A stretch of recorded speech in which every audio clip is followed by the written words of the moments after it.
सास के साथ गुरु महाराज जय ध्वनि करें ताकि हम सबों का अंतःकरण पवित्र हो जाए और गुरु महाराज के पवित्र जय ध्वनि से वातावरण भी पवित्र हो जाए। बोलिए श्री सदगुरु महाराज की जय। आप लोग देहात में सत्यनारायण भगवान की पूजा करते हो, उसमें लोग शंख बजाते हैं, तो जो बोलता है शंख उसको कहते हैं बढ़िया शंख। एक नहीं बोलता है उसको क्या कहते हैं? हरा शंख। इसमें कौन कौन हरा शंख है वो तो नहीं बोलिएगा, है ना। और जो शंख है जरूर बोलिएगा, जिनका मुंह अशुद्ध और पवित्र रह गया हो, गुरु महाराज जय ध्वनि नहीं किए हो, ऐसी अपवित्र मुंह वाले को पुनः मैं मौका देता हूँ कि गुरु महाराज की पवित्र जय ध्वनि करके अपने मुख और कर्ण को पवित्र करते हुए घर को जय। बोलिए श्री सदगुरु महाराज की जय। अखंड मंडलाकारं व्याप्तं चराचरं तत्पदं दर्शितं येन तस्मै श्री गुरुवे नमः। सदा रहो संतोष में, धर्म आप दृढ़ आशाए का गुरुदेव की और न चेत विचार।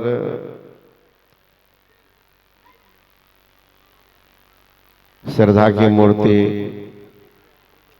आदरणीय महात्मागण, संवे समादरणीय सत्संग प्रिय महान भावों, आदरणीय माताओं एवं भक्तिमती बहनों, अभी जिस प्रसंग को आप लोग सुन रहे थे,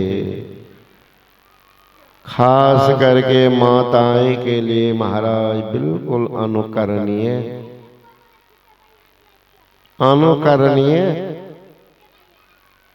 समाज को सजाने वाले, घर की लक्ष्मी औरत ही कहलाती।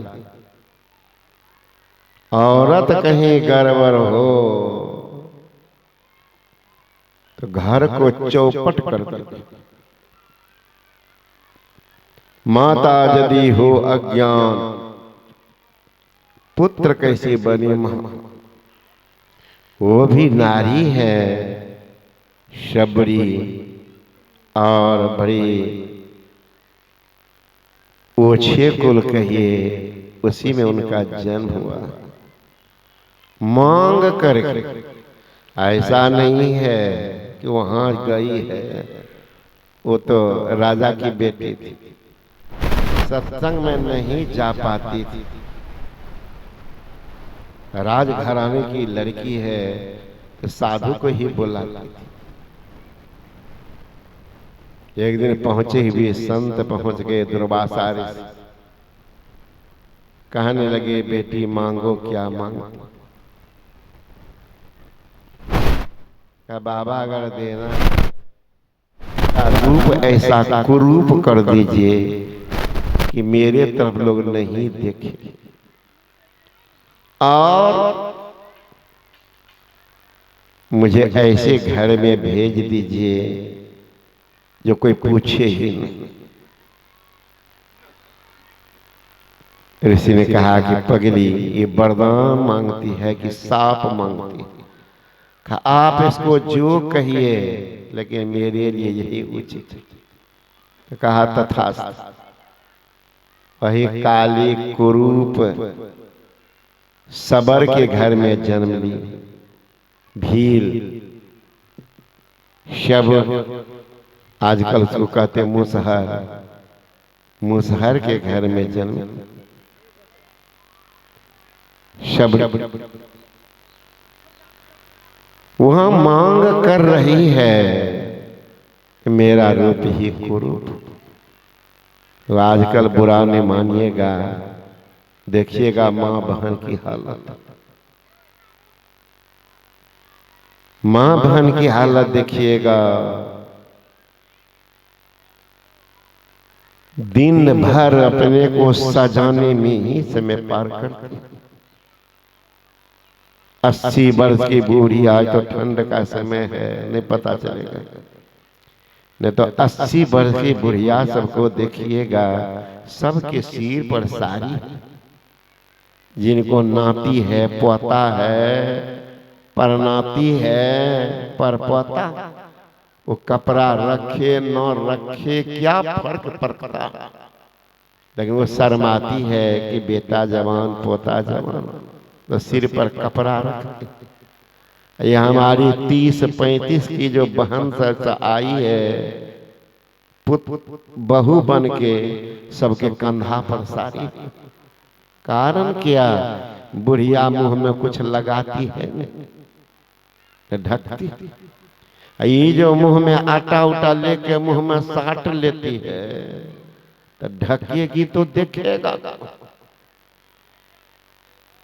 देख कभी कभी फेरो पड़ जाता है। लड़की के पति थे जज, तो हमेशा सजती रहती। एक रोज जज साहब आने वाले थे, तो हर बर में मुंह कान में तो जूथा है ना, वो तो लपेट ही लिया, कान में एकदम बड़का बड़का वो लटका ली है ना,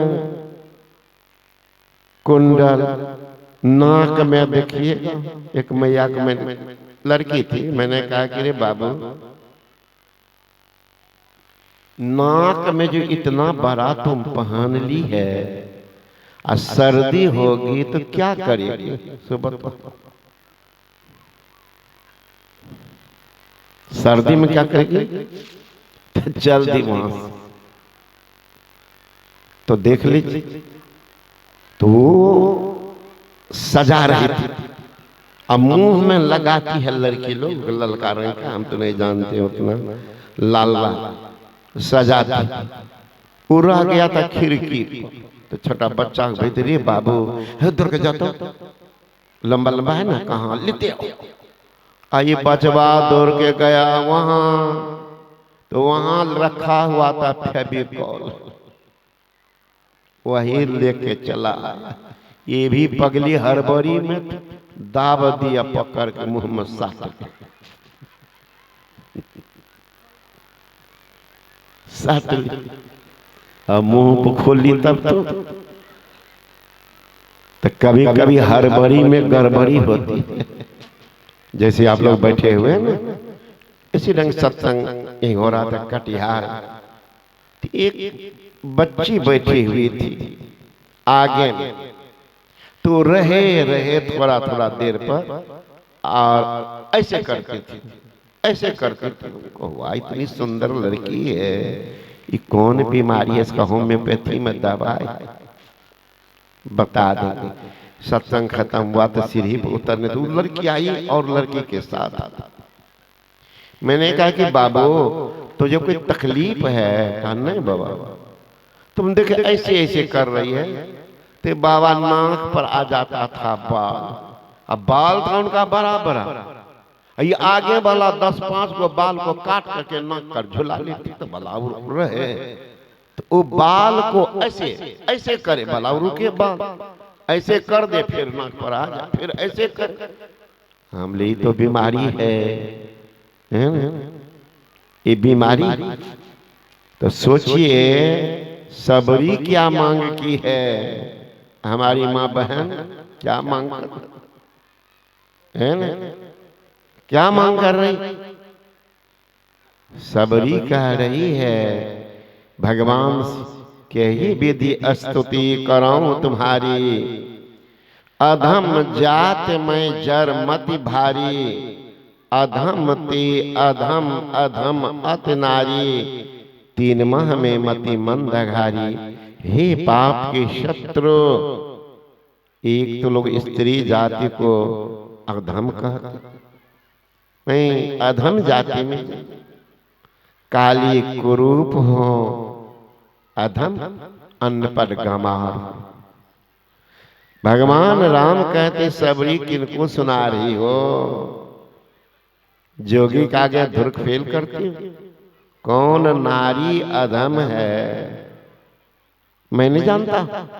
एक संत ने कहा नारी निंदा मत करो, नारी नर की खान, और नारी से पैदा लिए तुलसी सुर महान। वो भी नारी निंदा के पात्र, निंदा के पात्र वो नारी है, भोजन करती है, संतान पैदा करती है, और 9 बजे दिन तक घोलट घोलट करके सोती है। वो है निंदा के पात्र। जो ब्रह्म मुहूर्त में जगती है, घर को सजाती है, महाराज वो तो दरिद्री को लात मार के भगा देगी, लक्ष्मी को घर में घुसा देगी। इसलिए सही ज्ञान नहीं रहने के कारण देख लीजिए समाज की दुर्दशा, समाज की दुर्दशा। एक भी हमारी माँ बहन भाई सब माँ बाप का सेवा भगवान की तरह नहीं करता। पत्थर की मूर्ति है, कागज की मूर्ति है, मिट्टी की मूर्ति है, दिन भर वहां कपार टेकते हैं।